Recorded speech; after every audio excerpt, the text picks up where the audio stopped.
শ্রী শ্রী রামকৃষ্ণ কথামৃত নবম পরিচ্ছেদ তৃতীয় খণ্ড 1884 14ই সেপ্টেম্বর। নরেন্দ্রের ভক্তি। যদুমল্লিকের বাগানে ভক্ত সঙ্গে শ্রী শ্রী গৌরাঙ্গের ভাব। অপরাহ্ন হইয়াছে, বেলা 5টা হইবে। ঠাকুর গাত্রোত্থান করিলেন। ভক্তেরা বাগানে বেড়াইতেছেন, অনেকে শীঘ্র বিদায় লইবেন। ঠাকুর উত্তরের বারান্দায় হাজরার সহিত কথা কহিতেছেন। নরেন্দ্র আজকাল গুহদের বড় ছেলে অন্নদার কাছে প্রায় যান।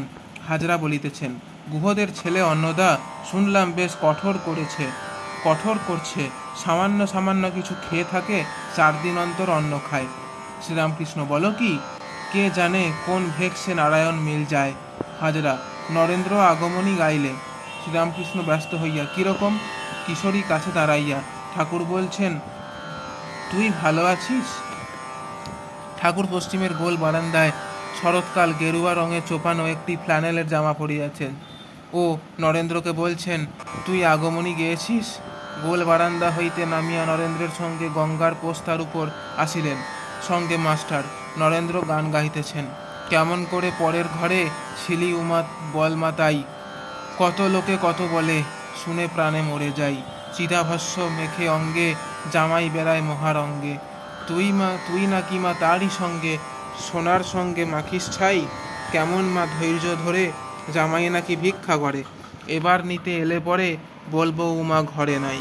ঠাকুর দাঁড়াইয়া শুনিতেছেন, শুনিতে শুনিতে ভাবাবিষ্ট। এখনো একটু বেলা আছে, সূর্যদেব পশ্চিম গগনে দেখা যাইতেছেন। ঠাকুর ভাবাবিষ্ট। তাহার একদিকে উত্তর বাহিনী গঙ্গা, কিয়ৎক্ষণ হইল জোয়ার আসিয়াছে, পশ্চাতে পুষ্পোদ্যান, ডান দিকে নবত ও পঞ্চবটী দেখা যাইতেছে। কাছে নরেন্দ্র দাঁড়াইয়া গান গাহিতেছেন। সন্ধ্যা হইল।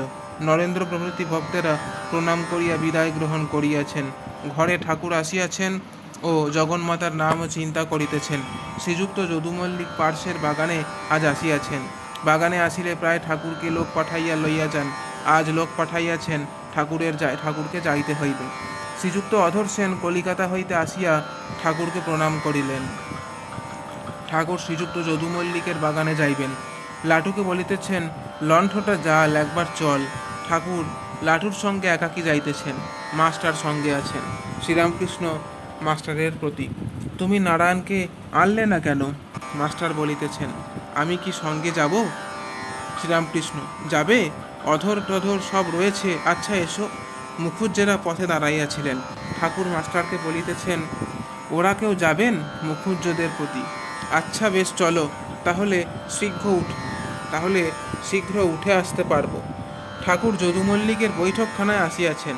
সুসজ্জিত বৈঠকখানা, ঘর বারান্দায় দেয়ালগিরি জ্বলিতেছে। শ্রীযুক্ত যদুলাল ছোট ছোট ছেলেদের লইয়া আনন্দে দু একটি বন্ধু সঙ্গে বসিয়া আছেন। খানসামারা কেহ অপেক্ষা করিতেছে, কেহ হাত পাখা লইয়া পাখা করিতেছে। যদু হাসিতে হাসিতে বসিয়া বসিয়া ঠাকুরকে সম্ভাষণ করিলেন ও অনেক দিনের পরিচিতের ন্যায় ব্যবহার করিতে লাগিলেন। যদু গৌরাঙ্গ ভক্ত।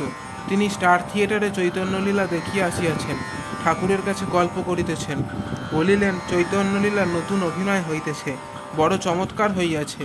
ঠাকুর আনন্দের সহিত চৈতন্যলীলা কথা শুনিতেছেন। মাঝে মাঝে যদুর একটি ছোট ছেলের হাত লইয়া খেলা করিতেছেন। মাস্টার ও মুখুজ্জে ভ্রাতারা তাহার কাছে বসিয়া আছেন। শ্রীযুক্ত অধর সেন কলিকাতা মিউনিসিপ্যালিটির ভাইস চেয়ারম্যানের কর্মের জন্য চেষ্টা করিয়াছিলেন। সে কর্মের মাহিনা 1000 টাকা। অধর ডেপুটি ম্যাজিস্ট্রেট, 300 টাকা মাইনে পান। অধরের বয়স 30 বৎসর। শ্রীরামকৃষ্ণ যদুর প্রতি, কই অধরের কর্ম হলো না? যদুও তাহার বন্ধুরা বলিলেন, অধরের কর্মের বয়স যায় নাই। কিয়ৎক্ষণ পরে যদু বলিতেছেন, তুমি একটু তার নাম করো। ঠাকুর গৌরাঙ্গের ভাব গানের ছলে বলিতেছেন, আমার গৌর নাচে নাচে সংকীর্তনে, শিবাস অঙ্গনে ভক্তগণ সঙ্গে, আমার গৌর রতন।